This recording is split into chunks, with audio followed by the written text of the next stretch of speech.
এখন আবার নতুন করে এই কার্ড সেই কার্ড, গাঁঠে গাঁঠে কার্ড, এই সব কার্ড হইল ভুয়া কার্ড। এনাফ ইজ এনাফ, যা হয়েছে যথেষ্ট হয়েছে। এই পথে আর কেউ হাঁটুক, কোনো ফ্যাসিবাদ হাঁটুক জাতি এটা দেখতে চায় না। এই বাংলাদেশ যুবকদের হাতে আমরা তুলে দিতে চাই। আমরা যুবকদের হাতে বাংলাদেশের দায়িত্ব দিতে চাই, আমরা বেকার ভাতা দিতে চাই না। 24-এর যুবকেরা কোথাও গিয়ে কারো কাছে বলে নাই দে দে বেকার ভাতা দে, এই স্লোগান দিয়েছিল কেউ? তাইলে আজকে বেকার ভাতার কথা উঠে কেন?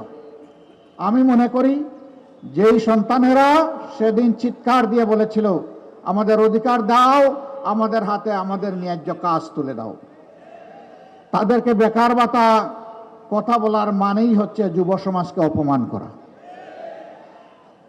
যুব সমাজ, আপনারা সেই অপমান সহ্য করতে রাজি আছেন? আপনারা বেকার ভাতা চান না কাজ চান? কাজ চান? আচ্ছা, যারা চান তারা একটু হাত তোলেন। ও মাশাআল্লাহ, সবাই যুবক। তাইলে এই স্টেজে আমরা যারা আছি আমরাও যুবক, আমরাও সামিল হয়ে গেলাম যুবকদের সাথে ইনশাআল্লাহ। সম্মানিত ভাইরা, 10 টাকা শের ধরে চাল খেয়ে এখনো পেটের ভিতর গরম রয়েছে, ফাঁপা যায়নি। এখন আবার নতুন করে এই কার্ড সেই কার্ড, গাঁঠে গাঁঠে কার্ড, এই সব কার্ড হইল ভুয়া কার্ড। যেমন 10 টাকা দরের চালের আশ্বাসটা ছিল ভুয়া, এই কার্ডগুলা হইল সেই রকম ভুয়া। এই সব ভুয়া কার্ডকে আগামী 12 তারিখ জনগণ ইনশাল্লাহ লাল কার্ড দেখাবে। এরপরে যে বাংলাদেশ জনগণের আকাঙ্ক্ষার ভিত্তিতে মহান আল্লাহর ইচ্ছায় গড়ে উঠবে, সেই বাংলাদেশে ইনশাআল্লাহ এই সমস্ত সামাজিক অপকর্ম চলতে দেওয়া হবে না। ন্যায় বিচার ইনশাআল্লাহ কায়েম হবে।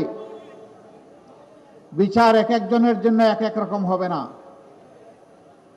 সাধারণ একজন মানুষ অপরাধ করলে ওই নির্দিষ্ট অপরাধের জন্য বিচার করে তার যে শাস্তি হবে, দেশের প্রেসিডেন্ট প্রধানমন্ত্রী একই অপরাধ করলে তাদেরকেও ছাড় দিয়ে কথা বলা হবে না। একইভাবে তাদেরকেও বিচারের আওতায় আনা হবে, আসতে হবে। সেই দিনই ন্যায় বিচার কায়েম হবে ইনশাআল্লাহ। অপরাধে কারো কোনো দায় মুক্তি নেই। অপরাধ করেছে, অপরাধীকে শাস্তি পেতে হবে। যে দেশের টাকা লুণ্ঠন করে যারা বিদেশে পাচার করেছেন, তারা সহজেই টাকা ফেরত দিবেন আমরা জানি, কিন্তু এটা কার টাকা? এটা কি তাদের বাপদাদার টাকা? এটা 18 কোটি মানুষের টাকা। আজকে জন্ম নেওয়া শিশুর টাকা। ফুটপাতে হাত পেতে মানুষের কাছ থেকে যে ভাই বোন ভিক্ষা করে, এটা তাদেরও টাকা। রাষ্ট্রের আয়ের 3 খাত, ট্যাক্স, বিদেশি অনুদান এবং বিদেশি ঋণ, এই 3টা মিলে রাষ্ট্রের তহবিল সমস্ত মানুষের উপরে সমানভাবে এর দায় বর্তায়। আমরা কথা দিচ্ছি ইনশাআল্লাহ, যদি 13 তারিখ থেকে নূতন বাংলাদেশ হয়, তাহলে নূতন বাংলাদেশের এই প্রাপ্য 16 আনা আদায় করার জন্য সর্বাত্মক লড়াই চালাবো ইনশাআল্লাহ। এখানে কোনো আপোষ নাই। আমাদের বার্তা স্পষ্ট, এনাফ ইজ এনাফ, যা হয়েছে যথেষ্ট হয়েছে। এই পথে আর কেউ হাঁটুক, কোনো ফ্যাসিবাদ হাঁটুক জাতি এটা দেখতে চায় না।